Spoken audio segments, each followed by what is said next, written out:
ఉండాలి. కాలము యొక్క వైభవాన్ని తెలుసుకోకపోతే ఒకసారి కాలము కానీ దాటిపోయిందో ఇక మళ్ళీ యోగ్యమైన కాలము లభించాలి అంటే చాలా సమయం పడుతుంది.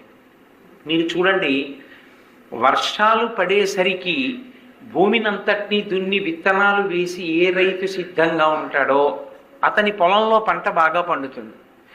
అప్పుడు బాగా నిద్రపోయాడు అనుకోండి, ఆ తర్వాత అతను ఎంత కష్టపడినా పక్కన జాగ్రత్త పడినటువంటి రైతుతో సమానమైనటువంటి ఫలసాయమును అతను పొందలేడు.